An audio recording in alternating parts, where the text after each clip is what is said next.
bago namin siya kinuha. Yung nahuli po natin, isang Chinese national na based on our open source intelligence, with the assistance of our Armed Forces of the Philippines, is a graduate ng close to ang tawag dyan. It's PLA University Science and Technology, which is controlled and operated by the People's Liberation Army, with address in Nanjing, Jiangsu, China. Itong nahuli po natin ay isa siyang specialist in terms of control engineering and automation and engineering discipline. Yung kasama ko niya ay dalawang local cohorts. Yun yung nagdadrive nung vehicle, at then meron siyang kasama yung passenger. And then with the directives ng ating subject, foreign national, meron na po silang mapa kung saan iikot. In fact, ang plano ko nila, pagkatapos nilang maiikot yung buong Luzon, ang next target po nila yung buong Visayas at Mindanao. So hindi na po namin nilitay na magpuproseso sa Visayas, kinuha na po namin through interdiction operation. Good afternoon, sir. I'm Zian Ambrosio from ABS-CBN for General Browner and for Director Santiago. Regarding, would you know how long na po ang operations nito kaya? Since na-mention nyo na dati nang merong ganito. And second, ano po yung participation ng mga Filipino cohorts dito? We believe that nagsimula yung espionage operations ng China even prior to the apprehension or capture of the equipment last year. But nakita po natin na just recently, very recently, yung paggamit po nila nitong mga equipment na ito. So kasi bagong technology po ito na ginagamit nila. That is why nakafocus rin po tayo dito. Kung gumagamit po sila ng technology in order to spy on us, we're also using technology to pinpoint these kinds of activities. No? Hindi lang po yung technology, pati human intelligence. So marami pong nagsusumbong sa atin about these kinds of activities. This is the same type of intelligence that we are also using against POGOs. No? Kaya po nakikita natin sila, natutumbok po natin kung saan yung mga operations nila. And yung mga Filipino cohorts were just drivers. No? Dito yung sa recent apprehension natin. But in the previous apprehension last year, isang Chinese individual ang gumagawa ng lahat nito. He was the one driving the vehicle, he was the one operating the equipment. Good afternoon po, sir. Camille Samonte po from TV5. Sir, are we able to identify kung paano po siya nakapunta dito sa Philippines, nakapasok? Like, yung visa ba niya ay tourist? And then also, nakapag-coordinate na rin po ba tayo sa Chinese Embassy? Yeah, actually, we have a copy of his passport and we are now verifying it with the Bureau of Immigration. And I think 5 years na siguro siyang nandito or even more. And we believe that, well, dinagap namin siya sleeper kasi through our monitoring. Yung galawan niya talagang nasa normal lang. Kaya nang mag-blend in sa iba't ibang grupo. Hindi ko siya pansinin. So, more or less 5 years na siyang nandito sa Pilipinas. And then, sir, tama po ba? This is also related dun sa drone po na na-confiscate sa Masbate. How are we able to verify na it was connected po? Hindi pa natin na-connect, no? But we're just looking into the overall espionage effort ng China. Because we believe that the drone was made in China. So, pero yung specific na data na nakuha niya, we're still looking into it through our forensics. Sir, General Bouncer, Ben Pulta ko sa Philippine News Agency. Sir, he was mentioning, Mr. Attorney Lotak was mentioning that the equipment used was also, may secondary use as for sighting artillery. Would you go out and venture and say that the operations was pre-sighting possible targets? Military targets? Yes, that is very possible. And also, when we looked at the areas that the areas that this group went to, nakita namin na mga EDCA sites yung iba. No? So it's very possible that the coordinates and the topography could be used for military purposes. No? Military targeting purposes. Sir, one last question, sir. Stretch ba to say na in the case of yung Pamban, parang 2 years ago, that Pamban played a key part in World War II in launching air attacks for the Japanese, Bosphorus Leyte. So may ano ba yan? May influence ba yan? Yung the way that they expanded influence in that particular area? If you look at Bamban, napakalapit na sa Clark.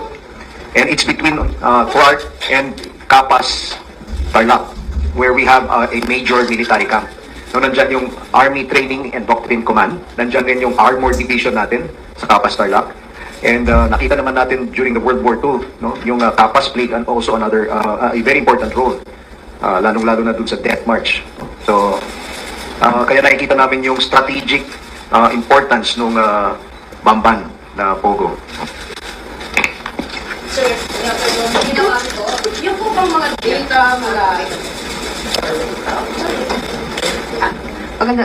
Magandang hapon po, General Browner, sir. Yung po ba mga data documents na nakuha nitong mga nahuli ninyo na i-transfer na ipadalan na po ba sa kanilang base sa China? Would you confirm that? I think Attorney Lotto can answer. Or maybe NBI Director, sir. Possibly, no? Possibly. Kasi they are using yung equipment na real-time kinematics and global navigation satellite system. Kaya possibly na-transmit na nila on real time. As soon as they got the information, transmitted agad. Yes, sir. Actually, upon apprehension, nung chinek ko namin yung ICT equipment, meron ho itong application na ang capability niya is to remotely access the devices over the internet. May nakita ko kaming profile name doon, written in Chinese character, which is actively siphoning the data from the ICT equipment. So we believe na is real time, pag nagpo-collect sila ng data from different sites, automatic kino-collect ito ng user remotely over the internet. yes sir, yung po ba, Na walang mga chips sa kanilang katawan para baka mamaya merong nakalagay sa kanilang katawan na didetect din ng kanilang government yung kanilang pagpasok dito sa DOJ at yung mga nagaganap dito ngayon. Actually, subject po yan ma'am sa aming forensic team, and we are working on that. And then, siguro hingi kami ng assistance with the Armed Forces of the Philippines para make sure po natin na malinis sila nung pumasok dito sa tanggapan na to. Pero bago niyo po sila iharap dito, na ano na Yes, ma'am. sila? Yeah, basically, nag-freeze-king kami, inubad namin yung mga damit na yan kung ano meron man. Wala naman kami nakita so far. But doon sa concern mo, kung merong chips na nasa loob ng katawan, hindi pa ko namin pinaprocess yan. I think with the Armed Forces of the Philippines, gagawin namin ho yung process of checking sa kanilang mga... Maraming salamat po. Hi, good afternoon. Dano Pingkongko of GMA Integrated News. Sorry, I understand you're still determining the connections of, tama no, lima na yung incidents.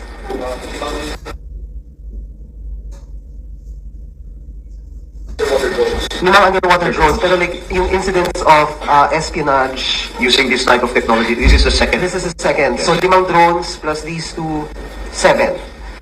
Etong dito sa equipment na to, do they know each other or were the investigators able to establish whether or not they actually know each other? Magkakilala ba sila or... I have 2 questions pero yun muna, sige. Yeah, actually, it's a group of Chinese national comprising 2 hardware engineer, 1 software engineer, and then a financier, which currently in China right now. And another Chinese couple, identify na namin sila. Plus itong dalawang local cohorts.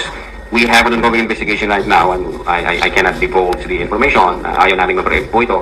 Kasi medyo ang tinitingnan namin yung connection nito from different organizations. Specifically, nung nakita kasi namin yung cellphone, may mga deposit slips in the tune of 1.7, 12 million weekly, 1.5 million pinapadala sa iba't ibang shell companies. Tinitingnan ho namin kung gaano kalaki itong organization na to. Kung sino yung nasa likod nito. State-sponsored ba siya or organized crime group ba siya. So ongoing po yung ating investigation and I think pag kumpleto na ho yung data namin, ibibigay ko sa inyo ni Director yung complete report dito. So we are still not yet sure if this is government sanctioned. Is it still too early to say? Baka pwedeng criminal activity, simple criminal activity to? Yeah, that's possible. But then again, we would want to issue a statement pag meron na kaming backup information and data para po hindi tayo magkamali. But as we speak, wala pang ganong establishment. As of the moment, ang na-establish po natin, they are engaged in ISR operations, meaning intelligence surveillance and reconnaissance operations to the prejudice of our national defense. Considering na yung mga target nito are mostly critical infrastructure na may kinalaman ho sa ating national security. Okay, so ito yung tunay na second question. The way na na-discover ito is through tips, as you mentioned, General Browner, human intelligence, nagsusumbong yung mga tao, even yung sa ibang incidents, galing din sa tao, yung pagbibigay ng impormasyon. Would you say na they are less, there's less finesse in how they're doing this? Because if this is intelligence or reconnaissance surveillance where there should be some sort of discretion to it, would you say that either nabawasan ng finesse or nadagdagan yung parang impunity? Hindi pa ako makapagsabi dyan. Conclusively, kasi kanya-kanyang methodology yan, is either magaling ho yung ating armed forces of the Philippines in terms of detecting this kind of activity, and it's either they can be an unwitting asset or unwitting sleeper, pwedeng ganun, or since ang nag-ooperate sa grounds, itong mga local cohorts, siguro ang thinking nila is that normal conditions lang to, hindi ito maka-flag down ng law enforcement authority. So either way, again, ang information namin, the final report is ibibigay sa inyo ni Director. Pag na-collect na po namin lahat ng data para makita natin yung the whole picture ng issue natin. Good afternoon po. Adrian Ayaling po, ABS-CBN. Yung data, yung collected data po tungkol sa topography, ano po ba yung danger nito? And iba pa ba yung kanilang makukuhang kumbaga data dito? Kasi may Google Maps naman, yung mga satellite. Ano pa po ba yung kaibahan ng data na nakokollect nila? Marami pa ho kasing mas importante details na kailangan in order for, let's say, yung na-mention ko kanina na military targeting. No? So, hindi lang po yung topography, yung mga usual data na nakukuha natin sa Google Maps, but for instance, activities doon sa lugar. Ano po yung mga, let's say, not just the topography of the area, but what kinds of vehicles can pass through these kinds of topography. Or, kung meron po kasing mga detalye na hindi nakikita, let's say, ng satellites, na mas nakikita dun sa ground. So these are all very important information that we believe kapag nagamit po ng military would be very dangerous for us. Dahil especially, dun sa nakita natin na inikutan nila, merong EDCA sites, as I mentioned, may mga kampo. So this is very dangerous, of course, once the data is used by another military. Yung follow-up lang po, yung danger po, ano po yun? Parang pwedeng pasukin nila kapag nalaman nila kung saan yung mga pintuan halimbawa, or even baka stretch din pag-atake, ano po ba yung mga danger na ito? Yes, definitely ganun, no? For instance, kami rin, bilang military, once we have a plan to attack a specific installation or facility, dapat alam namin halos lahat, no? Yung topography, entry-exit points, even the configuration ng buildings inside itself. And yung equipment na nakita namin, you don't even have to go inside the camp itself. Kahit nasa labas ka, kaya nung data na yun to determine very specific details. Thank you, sir. Thank you. Additional question, sir. Meron na po bang sinabi ang suspect nga sila kung anong side nila dito sa pangyayari na to? Ano pong involvement po nila, sir? Yes, ma'am. Actually, yung ating local cohorts, nung nagulat sila, at the same time, nag-execute sila ng extrajudicial confession, saying that inutusan sila dito, na umikot sila ditong lugar, and then i-process itong klase ng equipment through the directives of the Chinese national subject. Siya yung Nasa left side? Ito na. Cohorts po ang dalawang Filipinos yan. Sir, ano na po yung directive natin after this? Meron ba tayong additional na paghigpit dun sa mga data natin, dun sa nakita natin sa mga military camp, sa bases, sa EDCA sites, and even dun sa mga LGU? Sa side ng AFP, talagang lalo tayo ng higpit, no, sa security, especially inside camp. That's why mapapansin po ninyo, yung iba sa inyo, pagka nag-attempt na pumasok sa kampo, mas strict na ngayon yung mga gwardiya natin. And this is also in line with our agreement with the United States, yung GSOMIA, General Security of Military Information Agreement with them. We have to make sure that our camps are secure, hindi lang po yung mga kampo, but even vital installations. No?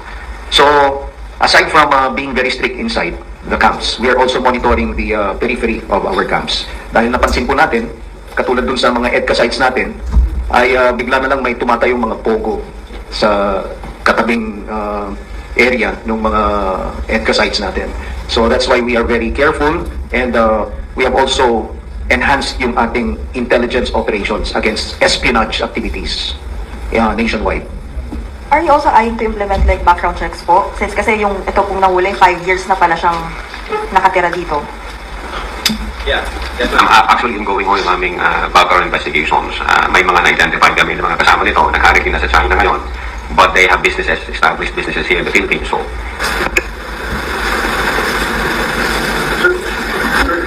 The Chinese protested in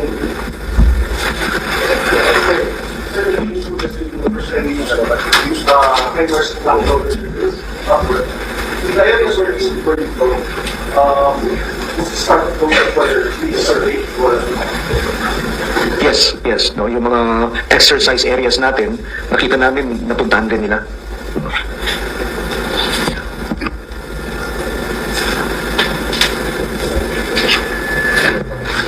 actually, if I may, meron akong list dito nung mga sites na dinadaanan nila. We have in Batangas, AFP signal frequency repeater. We have in GCP substation, Batangas Combined Power Plant, Batangas Navigational Lighthouses, Petrochemical Complex, Malampaya.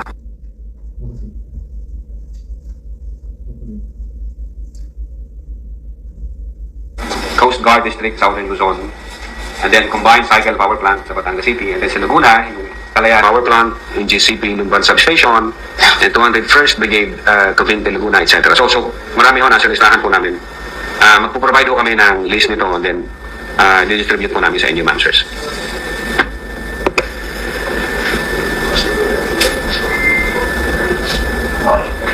So if you want to have an idea or yung ginagamit nilang sasakyan where these espionage machines are uploaded, nandyan pa sa labas ngayon, dinala namin so that pwede pong makunan ninyo, makita ninyo.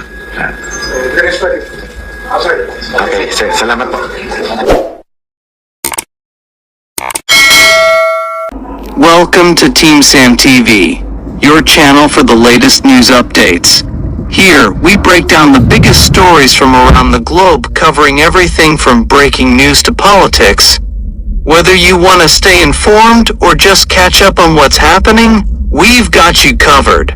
So, don't forget to subscribe and hit that notification bell so you never miss out on the latest news.